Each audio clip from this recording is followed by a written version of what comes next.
they like were totally not expecting to learn. Like me with leveling the streets just so the sewage could flow downhill, or anything crazy like that. Anything fun. That was part of our goal with wanting to do a really history heavy hunt, is that people would see the city in a new way. I know for me, another big moment was when I realized that we were just building on graves. That like was something that I absolutely never expected. I thought like yeah, all the building on burials, yeah. Yeah, that was a wild one. I did read that there was a big Union cemetery in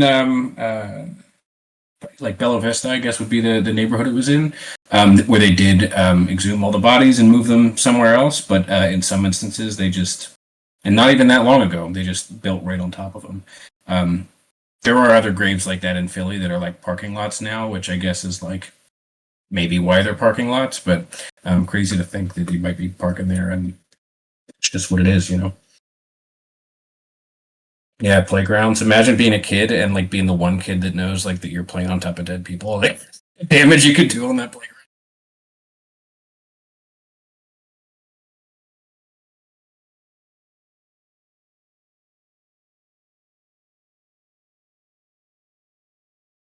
Sorry, I'm just getting a text from my mom here saying that there are people in our other one of the other member stages too.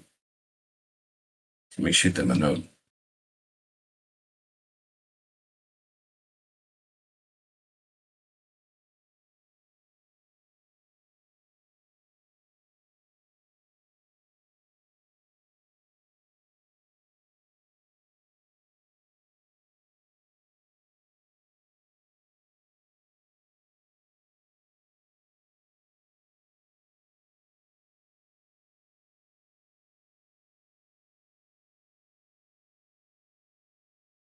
All right, Paul's almost back there. These dead people. Yeah, and then although I think Signs was very good too, but beyond that, it was kind of like, you know, I won't say all downhill, but I like love some of M. Night's movies. And then there are others.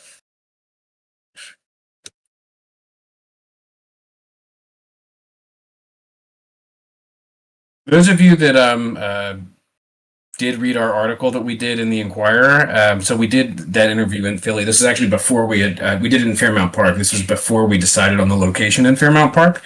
Um, it did occur to us like, should we like do a different location now? And we almost did, but then we thought, you know what, like it's probably offset by people not expecting us to hide it in the same park that we did the interview in.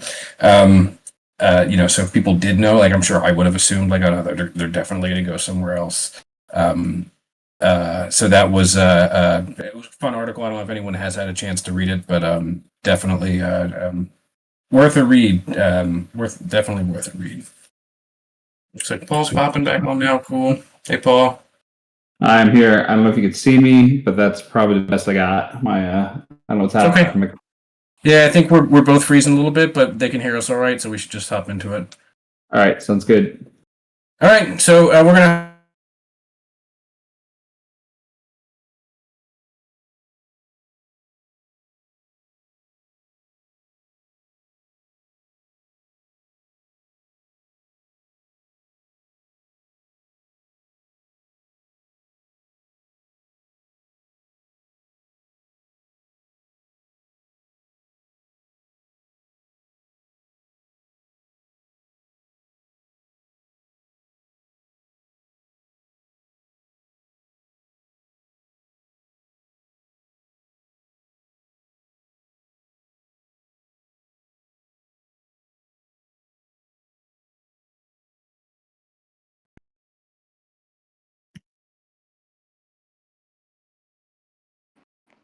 Hey, can you guys hear me now? I can hear you, Jeff. Can you hear me? All right, they can hear both. All right, Jeff, you just want to share a screen and we'll leave our cameras off for a minute and see if our internet Yeah, the can work through it. challenge with that is that I'm on my phone with the audio, and I Oh, can't. okay. I'll share the Can you site. share your screen? Yeah. Hang on. Okay. Oh, 1 second here. Sorry for all the technical difficulties, guys. We're gonna have to figure out a new way to do these. We might be pushing our limit here with community stage. Make selection.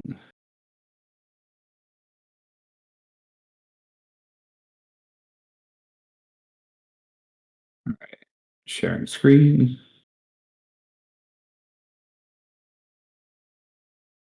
All right. All of the historical stuff to the shared folder that we have too. So as we're going through, if you want to pull that stuff up. Yep, I'm just gonna queue it up over here. Can you see what I have on there? Yeah, I can. Awesome. So you've got the first clue. Okay, great. So we'll let's go through the outline here. I've got that up. 1 second.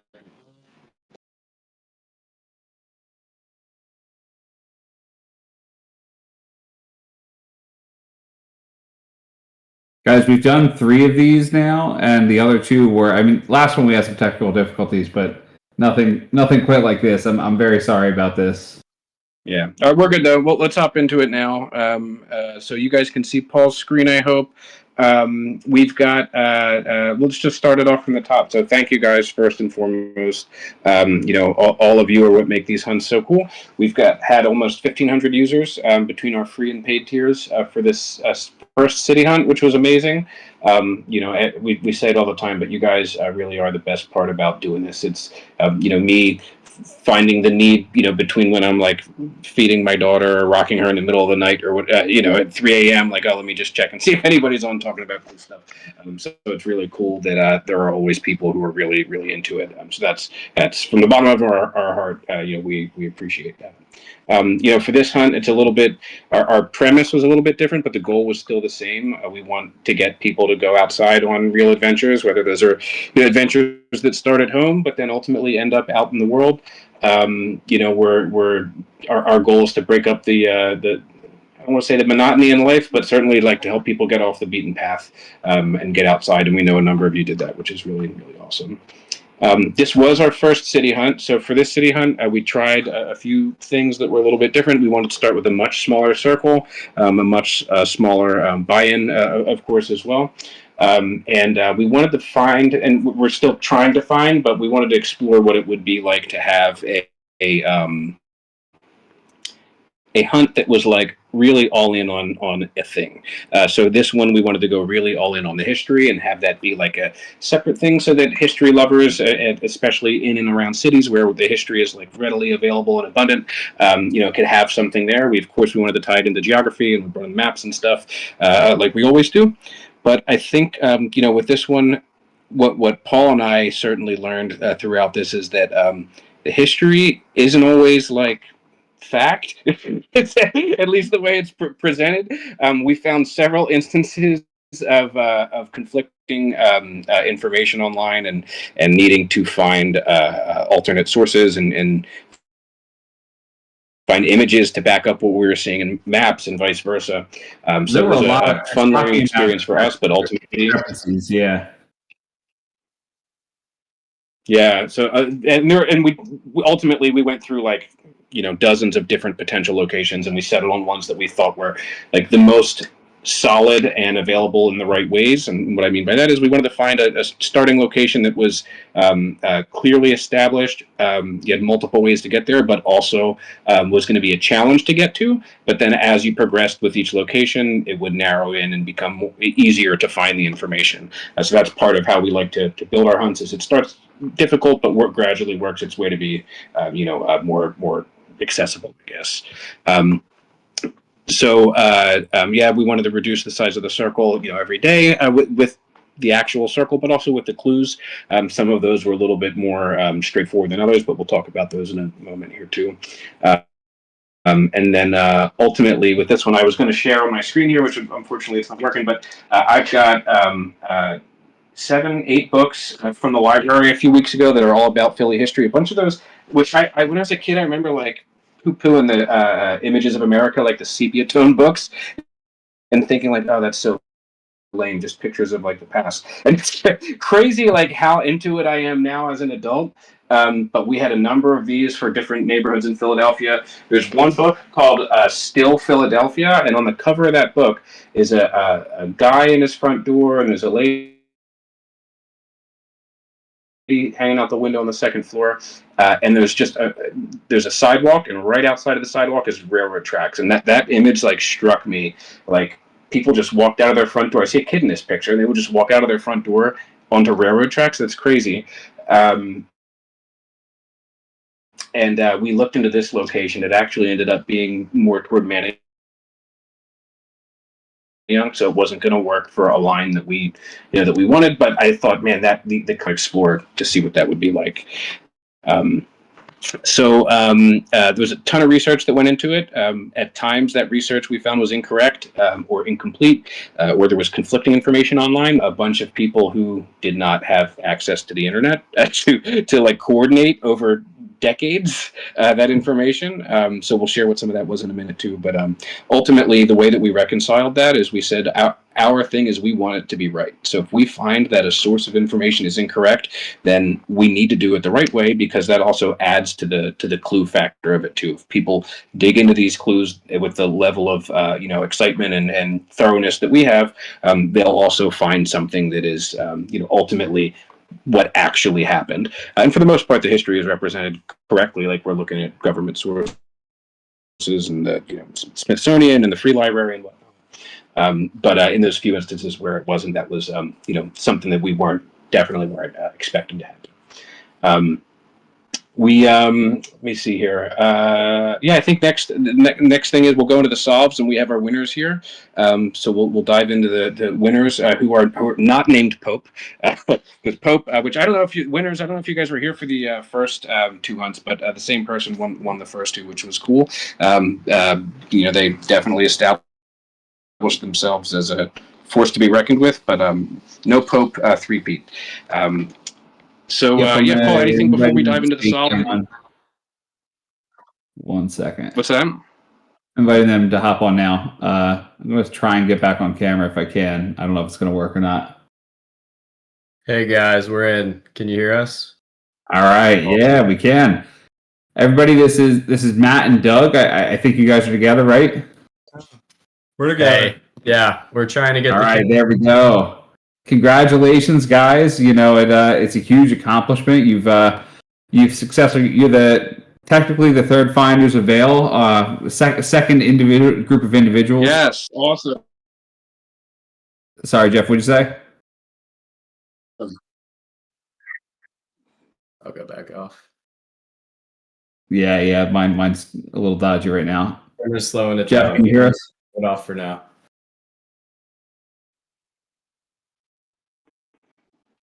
I thought Jeff was speaking. Yeah. 1 sec. Can you guys hear me all right? Yes, now we can. Yep. Okay, cool. Yeah, sorry about that. I don't know what the deal is, but yeah, welcome, Doug and Matt. Super excited for you guys. We're excited to hear your tale of how you figured it out, and why there are 2 of you. Also very interested in that. Real quick, what we'll do is we'll just go do a quick run through of the clues so that everybody's kind of oriented on that, and then we'll open it up to you guys. Does that sound good? Sounds good. Awesome. So for the clues, let's start with what's on the screen here, which is clue 1. So we established, and Paul, you have your references on the side. If you can, dig some of the. Actually, they'll be on the next clue, so that's fine. But we established this location here. This is a real location that we again then show on clue 2. But our goal is that we're introducing a character who's a real character, or at least represents a real character. So this person in the screen here, we don't know what her name is specifically, but she does reference Miss Reeves and Reverend Urban, and that they're right around the corner. Another bit of information in this clue is that you can just see kind of clipped out here. This is the Centennial flag. So if there's a website called it's called Flags of. Let me see what it is. It's the ushistory.org. They have the American flag timeline, so you can look and see which flags were used at different eras. There certainly would have been the Centennial flag used in Philadelphia. It was the flag that was used in 1876. Very interesting there too is that there was no standard on what the flag had to do until the early 1900s. So prior to that point, there were like dozens of different iterations of the flag. It was pretty much as long as there are 13 stripes, and the right number of stars, you can do whatever you want. So people got pretty crazy with it. Yeah, that's the actual flag that we used there. So that was cool. This house, if you actually go to the next clue number 2, Paul, because now we've established this first location. In this research here, one of our so there's a ton of historical imagery that's available. A lot of it came from the free library, but there are some other locations as well. We settled on this location because philageohistory.org is a website that has a bunch of historical maps of Philadelphia going all the way back to the 1700s. And on that map, I'd mentioned earlier, we were really trying to find a spot that had a railroad track that was like running through houses in it. And so we looked and we said, okay, well, we know we want to be in 1875, so let's see where those locations were. And then if I don't think, Paul, you've got that link up, but on philageohistory.org, in the 1875 map, all the way in the bottom right-hand corner, just about at the bottom, you can see there's railroad tracks that run all along the coast. They stopped in and out of the piers for longshoremen to load and unload ships. There were some coal yards and warehouses and whatnot down there too, kind of throughout history, and there still kind of are. But we wanted to find a specific location. So what we did, and Paul, if you want to go to PhilaGeoHistory on the side, yeah. So zoom into the bottom right there. Yep. To find it. Yeah, it's right. Yeah, you're right. It's right. Right. Yeah. Just right in the top quarter of your screen. There's a little green block. Yep. Yeah. So that green block there is the church that we were at, which is the Church of the Redeemer. Let me make sure I'm getting my churches right. Yeah, Church of the Redeemer. So this church was here from the mid 1800s through like 1887 or so, and then it collapsed in the middle of the night, just randomly, I think. But basically, we found just through several hours of searching, we found the photo. If you could go to the folder, Paul, that I had pulled up there, there's the photo of the church with the handwritten, with the stuff on the back there. Yeah, so this photo, this is a historical account from the 1930s of someone who was a kid at the time that the church collapsed in 1887. But basically, if you go to the next image there, Paul, they wrote on the back of the card. And in the writing, they said that this was around 1875, and there was Reverend Urban here. We then looked up Reverend Urban and found his timeline. He was in Philadelphia for 4 years, and then he went on to Lancaster, and I think he got buried out there. He was in, I think, one of the wars, a Civil War previously, perhaps. And his Sunday school teacher was Miss Reeves, who was the person who wrote this. It was their mother. So this was again, we're in the very beginning of the hunt. They're supposed to be challenging in this part of the hunt. So not stuff that's like really readily available online, although certainly that's how we found it. But this was a cool one too, because the photo that they used was not reverse searchable online.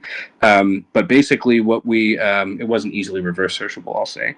But what we had to do is we found the location of this photo, which is roughly where they had said it was, that intersection, the northwest corner of Swanson and Catherine. Yep. And then we said, okay, where's the photo from the other person that we were looking at? Like, let's search all along the waterfront here. And yeah, that black and white photo there, we found that this one was actually labeled as Swanson between Queen and Christian, I think, or Catherine and Christian. And through searching that part of the street, we just couldn't find any buildings that aligned with what we were looking at. So if you go back to the black and white photo, Paul, yeah, that one. So we were looking for buildings that in particular had an alley running underneath or through the building. And we couldn't find it in the area that it was supposed to be. And we ended up finding an area a block north of that. So it's between Catherine and like Monroe, I guess, although it's Monroe kind of ends, Catherine and Almond. We found it was the right number of buildings. There was the dash line to indicate that there was an alley running through the houses. We found that and aligned it, and then we thought, okay, let's see if the church that we found of the Church of the Redeemer, let's see if we could see that in the background. And if you zoom into that photo, yep, right there, and all the way in the right corner, you can actually see the eaves, the windows and the chimneys, the dormers rather in the chimneys, right behind the church. So we're able to locate that this was the actual place that this happened. We know that it was not this block, but the other block, because the buildings, the orientation of the buildings and the spacing and whatnot aligned. So that was a really interesting moment for us where we found something that wasn't, quite, labeled properly. So we found that, but then we said, okay, well, we know in 1875 the railroad was there because we see that on the 1875 map. So we added that in to the image. We noted in the clue guide that we will do that only to make something more accurate. But it also helped because this image was very easily reverse searchable. So we thought, okay, let's find a way to make it a better clue all around, and also give a bit more of a challenge with people. And then, yeah, pith means the essence of something. I had several people asking, "What is pith?" Like, I don't know. I looked it up. I looked up language that would have made sense back in that time, and that's what it, that's what it was. But that was a cool picture. We're glad that everyone chose that as the poll. Then we go to clue 3, and this was the first stage of the reveal. In the reveal, I'll see if I can get back onto my computer because I have it overlaid. But basically, this is the time travel ticket, and each character that we speak with, they'll draw, a new piece of geometry or part of the map on the ticket, and this is all accurate to the map from this time, which is 1876. And we will pull that map up to shortly here. So then next we went to the cemetery. So this is, if we followed the woman from the previous location, she said, all right, you go turn it where Reverend Urban and Miss Reeves are, and won't be far from there. Several blocks, might be 8 or 10 blocks west of there is St. Paul's Methodist Episcopal Church. And behind that church is a graveyard. And in that graveyard, the clue from that time is a glitch, which is a callback to a previous clue that we did in our first hunt. In that glitch, we're showing what's actually there today, which is townhouses that were built in the 2000s. Prior to the townhouses being there, it was a parking lot, and they just according to findagrave.com, they just built the townhouses right on top of the grave, which is crazy. Did not know that was a thing, but apparently it is. How hard can it be? You're already digging for a basement. Like, just dig them out, But I guess then I don't know. Maybe they don't have to. But either way, so if any of you are playing this game and you're seeing a picture of your house on the screen right now, you're living on a grave. Although, to some degree, aren't we all? Yeah, so that was a cool one. And then after that, we added something to the reveal, which again, we'll pull that map up in a moment here. For clue, then we move on to clue 7. Somebody was just asking, we can go into this real quick about the line. So these are all kind of different clues. Jeff, you want to kind of go into it, but there are 3 different clue types. It wasn't necessarily building it, it wasn't a straight line mission. Right. You're right. We should go into that. So basically, the 3 clue types for this. The first one that established the location that we were in. So clue 1, 4, 7, and 10, those were all called jumps. So basically, we jumped to another period in time, and now this is where we are. Where did we appear? So we've emerged at a place in history. We noted in the clue guide that every jump is a location on your way toward Vale. So you're generally walking toward the treasure.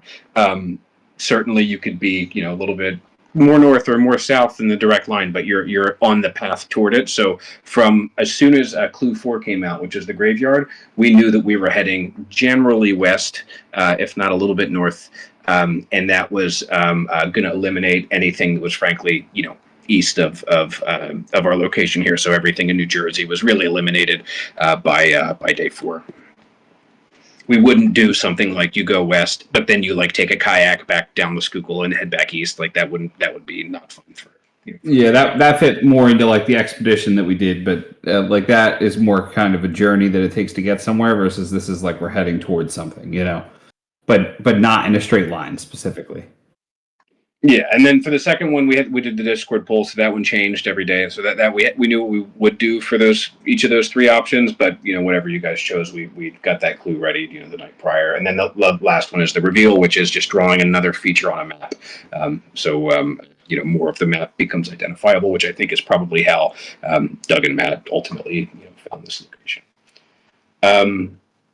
Okay, then we've got the graveyard. After that, we had the stone yard. So from there, the person at the church told us, okay, go out the alley, make a right, make a left. I'm staying at the American Hotel. And then, from there, it'll be a straight shot or whatever they said to their names were Paul and John. So Paul and John, if you follow the map, Paul, I don't know if you still have the full geo history up. Yeah, so if you go from the graveyard and you follow that north, that takes you to Independence Hall, where the where the American Hotel was, and then you go straight west all the way down Chestnut Street, and that takes you to the Stone Yard that was operated. Well, so it actually takes you to Stone Yard, but the Pat and John are Pat and John Kober that actually lived right across the street from the Stone Yard. So they're just on the left of Paul's screen there. So this was a day in advance. You could have found this location by scouring the map and finding a Pat and a John. But when we get to clue number 7, we find that there's somebody there saying, like, what are you doing? You're trying to pass as the proprietor of my stone yard because your name lives on in a map. Get out of here. My family's legacy must live on. We've done too much for the city. So basically, this is William Struthers. William Struthers came from a line of stonemasons going back to before his father emigrated from Scotland, and they were very prominent stonemasons. His dad actually offered to and did build the supply the marble for and construct George Washington's tomb. So that was a cool thing about him. But we couldn't find anything on Pat and John Kober. We had originally wanted to build this around the Kobers, but there was like no information that was available for them. So we thought, what would be cool is if we think about this in, these two, the Pat and John Kober, there's nothing at all. Maybe they're trying to like get their glory after the fact and hijack this, game from the future, which we thought could just be a fun way of, giving basically more clue information for people so that they could get to the right area. And then the question for this one was, can you tell me anything at all that's going to help us find? Because we wanted to, again, keep it kind of more open-ended and give more of an opportunity to, give a fun clue to people. So this one is, if you found out who this was, William Struthers, found out where he was buried, which is in Laurel Hill. Vale is west of the line that runs here through his grave. So if you were to draw a perfectly straight line west from that point through the grave, it would have eliminated a little bit more than half of the circle, probably about 60% of the circle. It would have kept in most of Wissahickon, all of Fairmount, all of Roosevelt Park, and FDR Park, and maybe a few others. But that was the clue there. And then this guy died in 1876. So he was kicking around. He died. His son had a very sad death. After he died, it's like sad rabbit holes of history when you can just see in a line in rapid succession how these people went. But yeah, that was an interesting clue. His family and this guy William Struthers, they did do many significant historical buildings in Philadelphia. The Marble Forum, it's pretty neat. Okay, and then we're almost done here. So clue 9, this is the next reveal. Originally, we had not intended to include the building that we did include, which is the Lilacs, but we thought, if people don't find the map that we used, which is the 1876 map, which Paul can pull up in a second here, if people don't find that, we want to give another avenue for them to find, for you guys to find out what this is, because we didn't want, we're trying to balance like too hard, too easy versus too hard. But Paul, this is in the folder, the image in the folder. I have the 1876 Fairmount map. Yep. Yeah, on the right there. So if you zoom into that in the upper right corner there. Yeah, zoom way into the upper right where the treasure location. I'm trying. This is the max zoom is giving me. Oh, it is, okay. Yeah, so in the upper right corner there, if you can hover your cursor around it, Paul. Keep going to the upper right where the right where your cursor is, but on the water, Paul. Oh, we're here. Yeah, so that's the building there. Yeah, so that building there is the building that we revealed on day 4. The line above it is the railroad. That's what we revealed on day 1. These were literal straight drawovers of the map. The Lilacs actually weren't shown on this map. So if you could zoom back into that, Paul, the Lilacs were either not accounted for when this map was created, or they were misrepresented as a much smaller kind of building. But we knew that the Lilacs were built in 1858. Well, no, it was built in 1711, I think, and then it was expanded in 1832. And we knew for a fact that it was there. It was shown correctly in other maps, historical maps. It's just this map didn't show it. So that's another instance where we thought, okay, this is the year that we're in. This is the only information that's available, for this area. Is it? At what point do we deviate from what's readily available and give people more of a clue and more hunting? So that's why we ultimately decided to include it. Yeah, it's noted as the University Barge Club in this map, but we ultimately decided to include it because that gave another avenue for people to find the right path. So I'm curious to see with Matt and Doug if that's what ultimately landed them there. And then after this, we went and we met Dom Pedro he was the Emperor of Brazil. He was one of the judges of the Centennial Expo, and he is kind of what gave Alexander Graham Bell the platform there. The way that the story was told in several different sources is that the judges were tired. It was a long day. They were kind of just ready to pack it in, but Dom Pedro II had met Alexander Graham Bell like a month or so prior in Boston. And he was like, all right, let's this guy was fine. Let's see what his toy is that he's, here to show us. And I think that he said it was like a visual talking machine, visual sound machine or something like that. I forget the exact language. It was the, actually, let me pull up I have the page. 1 second. It's the machine of visible speech, I think, or the... This was Paul and I so we knew that this was going to be the clue, and then we're just always like, okay, let's just triple check, make sure there's no more information, and then in doing that we found like a 700-page Centennial Expo guide in the Boston Library archive or something. It was like, and then we found another 400-page guide somewhere else that was like buried in a university archive. Hang on. But our goal with this clue, I know we didn't get there. Yeah, but it's really this is fascinating for anybody that's...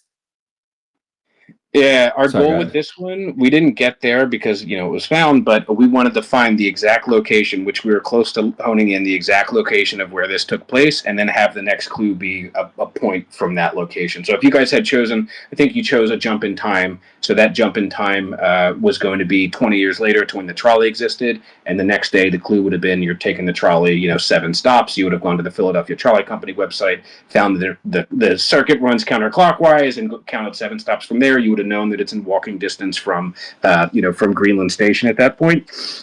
Greenland Station, named Greenland Station because the U.S. had a minerals deal with Greenland back at the time. Crazy how some things never change. But then it was the system of visible speed because they had a typo. Speed, yeah. Had you chosen a photo though, we were going to do a photo from the exact spot, but it was going to be looking at the direction of Vale. So somewhere within that viewpoint would have been where the treasure was. So we would have found either way. We had a plan for how to make it a fun clue. But anyway, Dom Pedro, he was actually overthrown as the Emperor of Brazil. He was the last emperor. Was overthrown, sent to exile in the late 1800s. I think it was late 1800s. Sent to exile in Europe, and he died a few years later. And he actually brought. After he died, they found a bag of dirt in his room and a note that said he wanted to be buried with dirt from his homeland, which is, sad way to go. I say sad because he was largely regarded as a benevolent kind of emperor. He was, he was pro, women having a voice in voting and whatnot. He was pro abolition of slavery, and it made a lot of old money in his country unhappy, and that's kind of why he was unseated. And then they eventually, after a few decades, people came to realize actually he was pretty good. We messed up, and they repatriated him and whatnot. But very interesting life for him too. Just another more cool history to learn there. So if I share the reveal map real quick, if you can get on your computer or no? Yeah, that's literally what I'm doing right now. So I'm going to try and switch back here. Let me join. Hang tight. I'm gonna stop my my screen share. All right, how about now? Can you hear me? Yep, we can hear you. So I'm going to share my screen. Let me know when you can see it, Paul. Yep. Okay, so yeah, this is the map. This is a zoom in view of the map there. I will turn up the opacity so you can see what that we are literal drawovers of the line work there. If I turn the map off, you'll see, and we'll cycle back through it. So day one, we had the railroad track. Day two was the nearest building. Day three, or the third version of this, we wanted to give a more identifiable building. So originally we were going to do some stuff that was further over here on the map, but we thought let's give a little bit of a better clue and give people more avenues to like find out, what the location could be. This was the dirt path that ran along the riverfront. And then finally, the last version would have been all of the water features around. So there's a stream nearby. This showed the edge of the river. So this would have been, the clue that indicated, okay, like I literally need to search that 20-foot wide strip right along the water there. And then the map, I can zoom in a little bit more on the version that I have here, which you guys should be able to see now. Yeah, so this is the location that we were at the map. We're still stuck on Illustrator. Oh, okay. Oh, you know why? Because I shared Illustrator. I didn't share my. There we go. Zoom back out, but this is the 1876 map. Unfortunately, the 1875 map on Philogeo history did not include Fairmount Park, but they did this map, for the Centennial Exposition. So we aligned it, and we know our location is right because we are able to find Peters Island, and we're able to find, different parts of the map that are still exist today. So we're within 15 or 20 feet accuracy, which is pretty darn good for something that was hand drawn. But again, the downside of that is the lilacs weren't included here, or they were in the wrong location, represented as a tiny square or something, which is. Bill, that's what he's referencing there. Where his cursor is those tiny squares. They should be the L building. Yeah, so what we did ultimately, and then we're gonna hand it over to Doug and Matt and ask them some questions. But ultimately, what we did was we drew you can see up here if I turn off, we traced that where the lilacs actually were based on satellite imagery and you're not on Illustrator. It's like a double whammy, man. You got me messing it up and also the computer. How'd the stream go? It asks. Could have been better. Entire screen. There we go. But we traced in where the lilacs actually were, so we knew with certainty. So that's why we thought, okay, if it's close to one of these, then it's meant to be one of these. But it was so far from these other buildings. Our thinking was with the forest and tree line and whatnot. Whoever did this map, we think probably forgot it because they had little shanties that we know were tiny, but they didn't have this big house that had been there for 100 years. How could that be misrepresented? So that's where we were heading with it. So that's where we were in the process. After this location, we were going to ride the trolley. We were going to end up at Greenland Station and have it go from there. But yeah, that's the clue reveal for City Hunt Philly. Excited to see what questions you guys have. But before we get to that, I do want to get Doug and Matt on here. So if Doug and Matt, are you guys still with us? Hey guys, we're still here. Awesome. Well, thank you. So I guess Doug, you're the one who picked it up. Since you're the actual finder, what was your experience like with Vail? Did you just receive a call that said, "Hey, buddy, go to this location and I'll give you some money," or were you involved prior to that? We could tell the whole story here, Matt. You want to tell it? Yeah. So I actually didn't get in on Vail until about clue 3 or 4. It was Monday night. I think I saw it on Facebook somewhere, and I looked it up. Like, this is cool. Are these guys legit? So I saw the Inquirer article. That looked awesome. Signed up. And then as I was getting deep into it on Thursday, I was leaving for a bachelor party in Florida. So we were there Thursday to Sunday afternoon.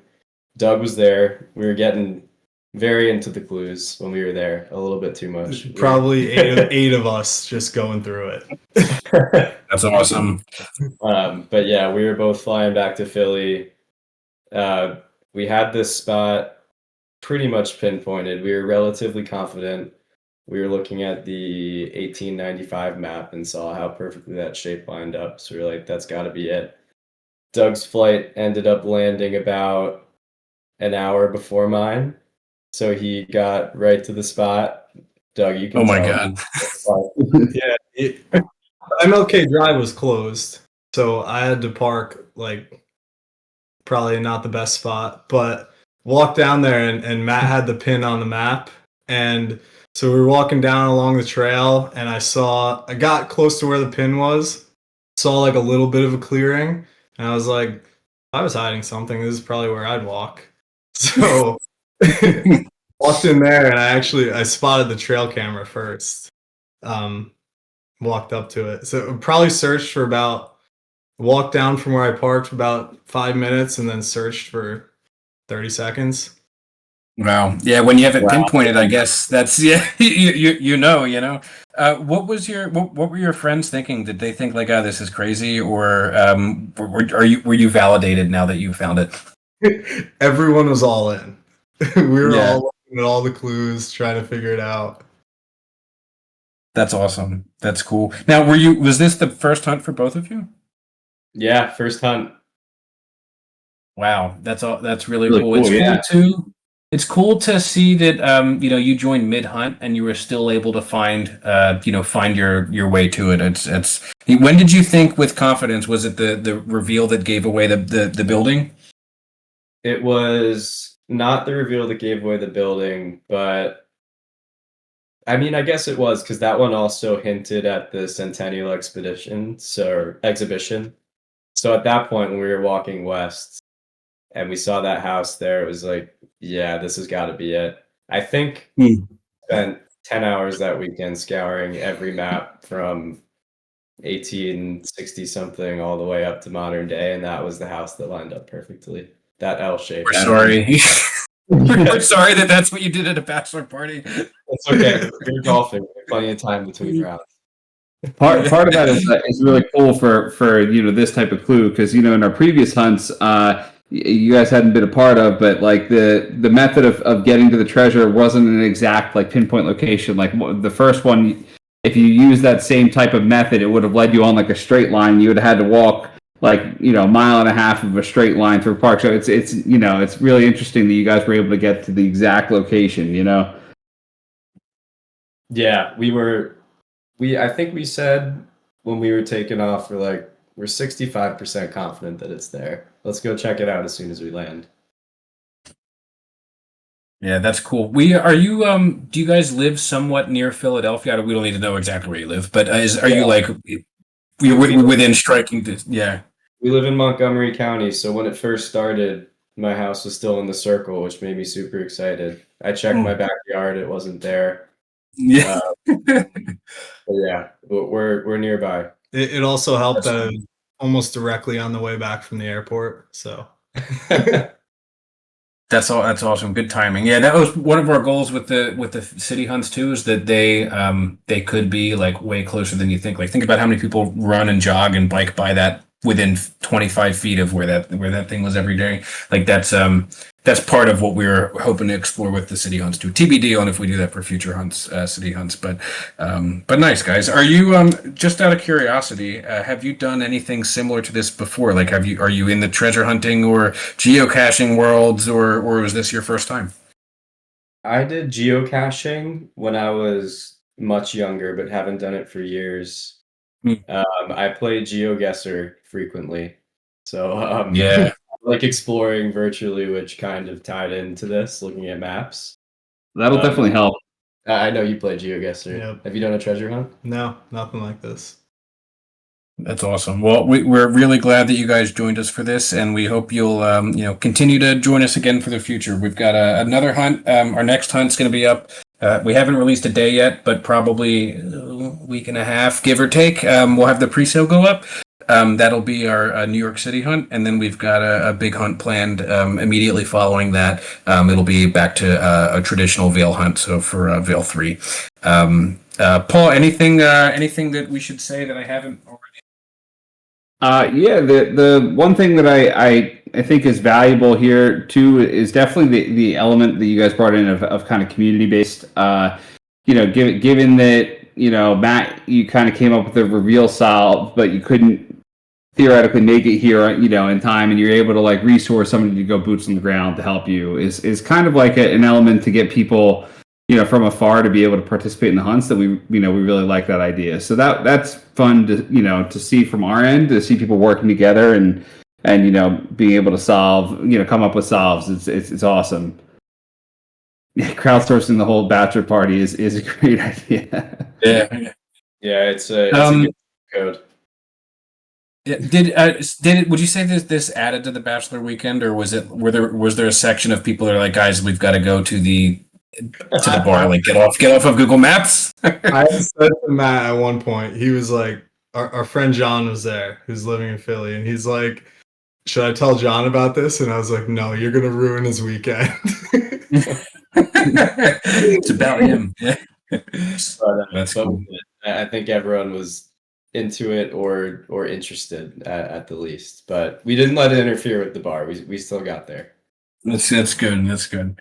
Doug and Matt, anything that you guys want to say, or any advice for other hunters, or anything at all? Spent a little bit too much time on it. Definitely lost some sleep. It was a fun activity in bed to look at all of the maps. So don't sleep. But what I wanted to say was the John and Pat really stumped me. We had a few different ideas that we got excited about.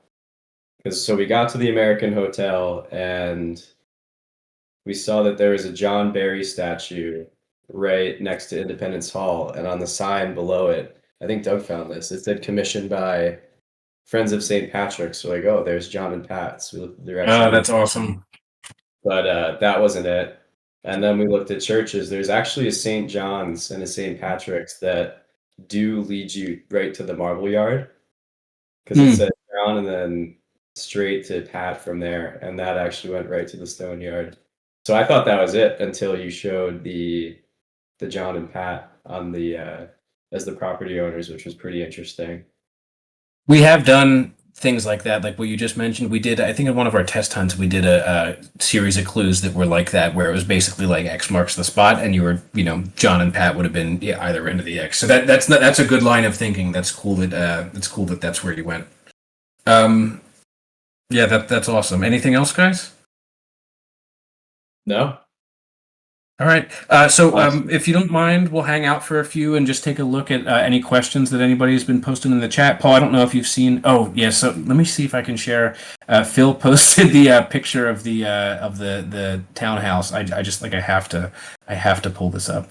Let me share my screen. Hey, are you guys okay if I share the video of you picking it up on here? Yeah, go ahead. All right, hang on. Somebody had requested, so let's see. Okay. So this is the townhouse. If this is where you live, you're living on top of graves. This is actually a pretty good view of it. Was this Google Earth, Phil?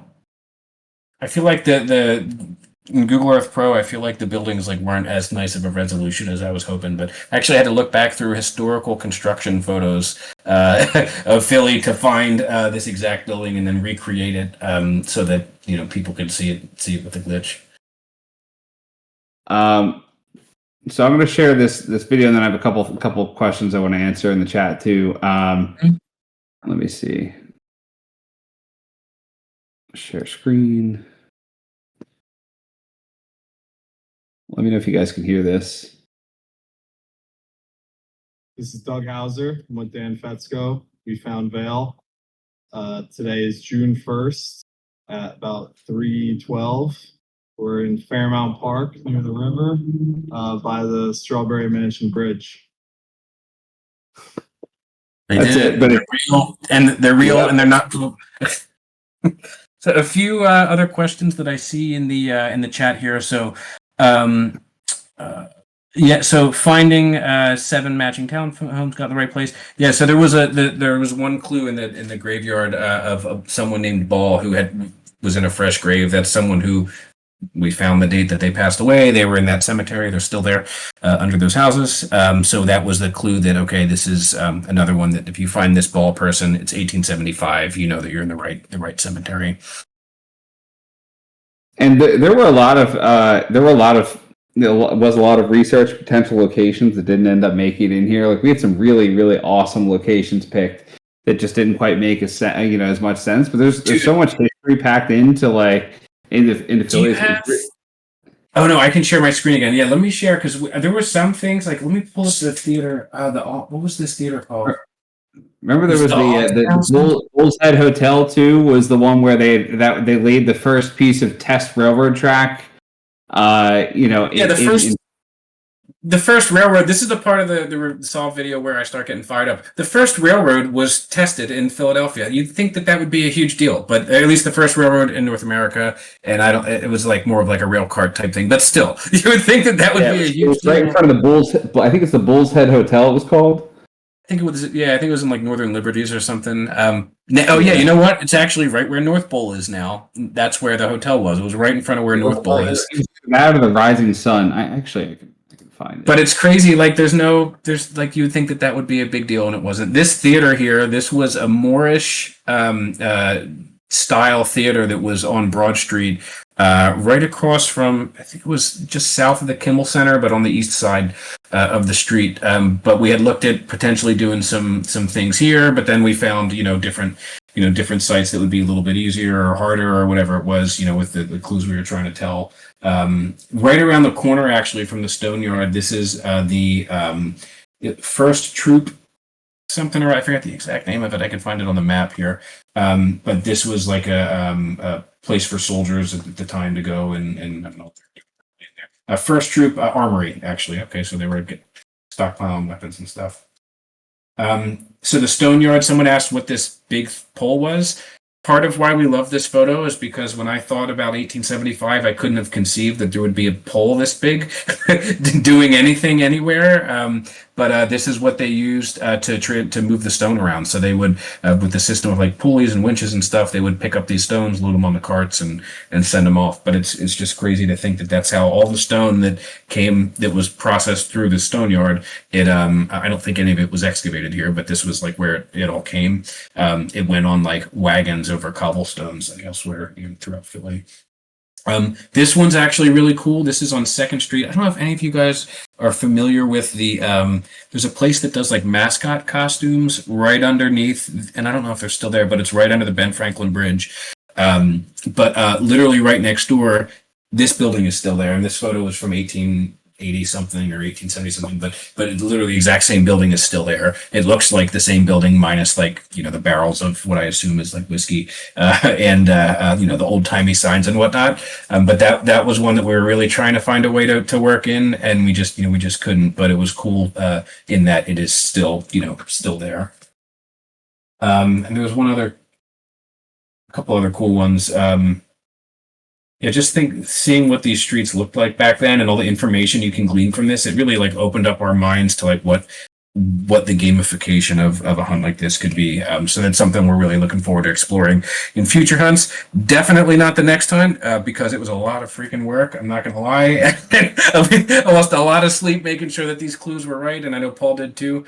So for the next hunt, for the New York City hunt, we're going to, there's certainly going to be history involved because we love history, but it's going to be more along the lines of, Veil 1 or Veil 2, where we're touching on that stuff. We're not like all in on that stuff.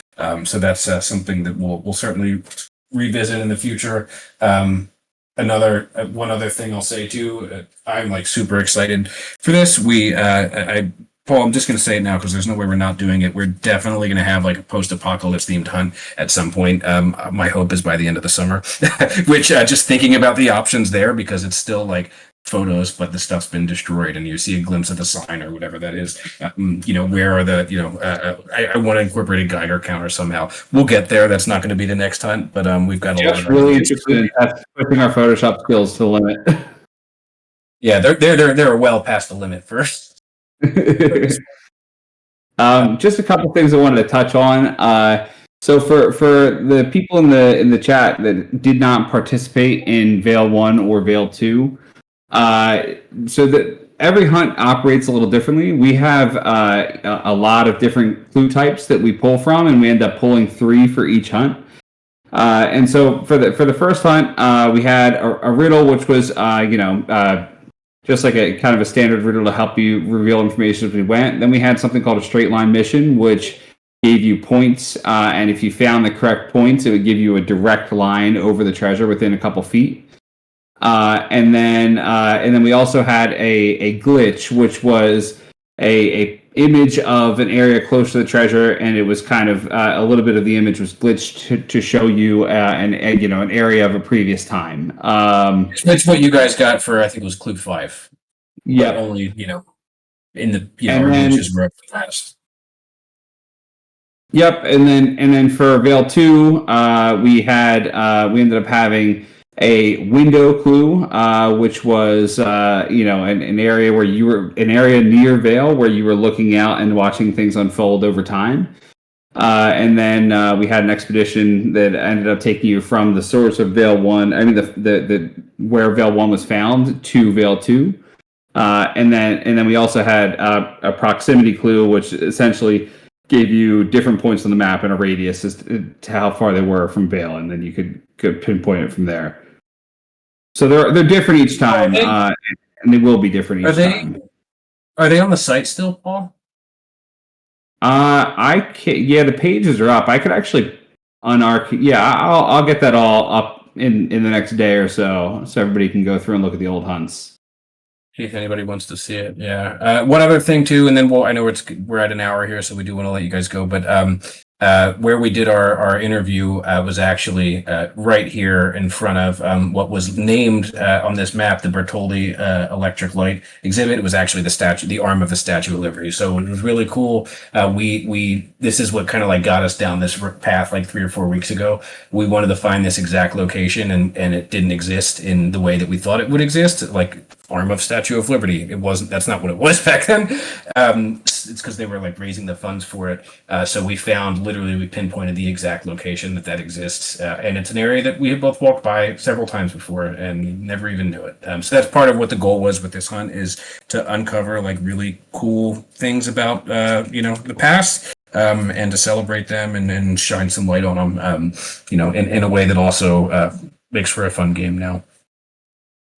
Real quick, just a couple more things. Mandalina. So the New York City hunt is going to be starting. Give us like a week and a half, 2 weeks probably. And then beyond that, look for the next big Veil, Veil 3, to be in the area right around 4th of July.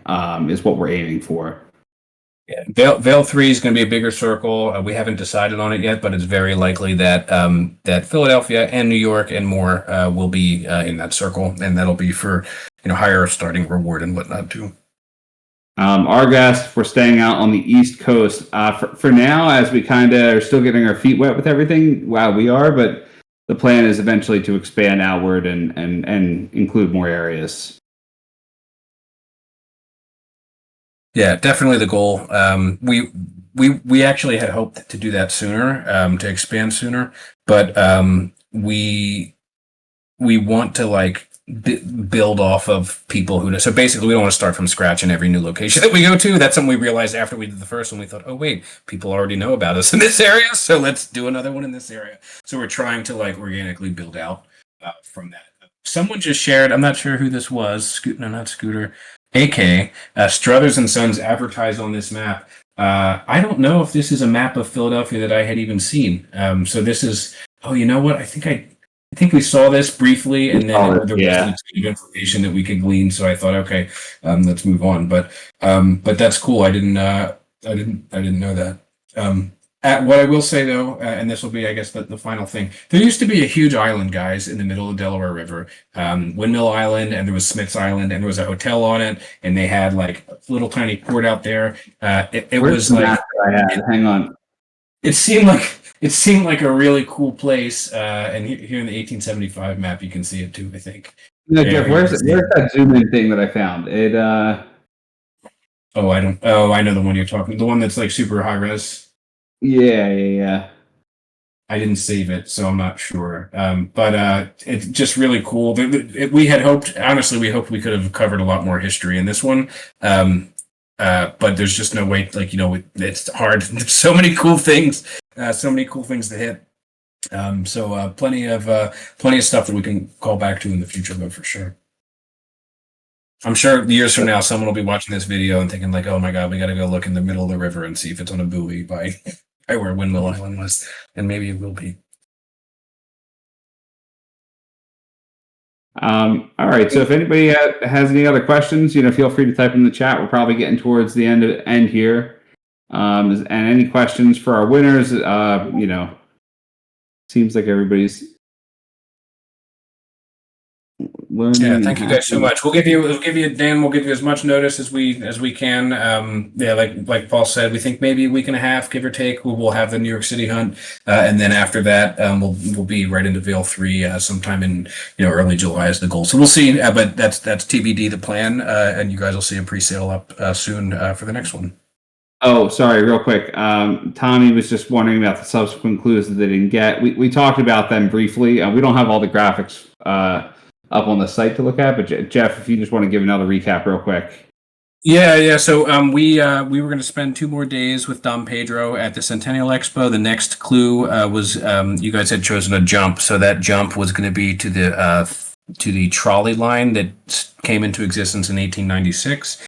So 20 years after the Centennial Expo, and the part of the clue that we were going to tease is 7 more stops or whatever on that, and you would have found your way through the trolley line, working your way counterclockwise because that's how the trolleys went to get to the 7th stop, which was Greenland Station. Greenland Station was named Greenland Station because of a minerals deal that we had with Greenland back in late 1800s, and then from there we would have used Greenland Station would have been the last location on the map, and then we would have revealed more information with the reveals, and then clues. Oh, I am upset we wanted to use an audio clue. We took audio the day it was hidden, and we almost used it.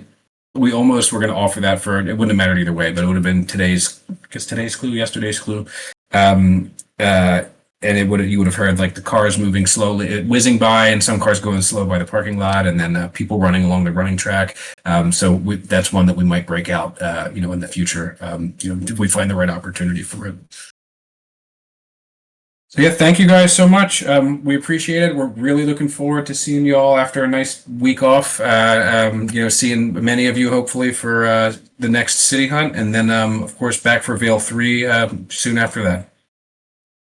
Awesome. Yep. Thank you everybody for joining. We really appreciate all the support. Yeah. In the meantime, in our week off, we're going to spend it trying to figure out how to not have this Discord community stage mess up every time. So that's what our goal is. We'll see if we get there. Thank you, Doug. Thank you, Matt. Thank you guys for playing and for joining us tonight. Yeah. Thank you guys.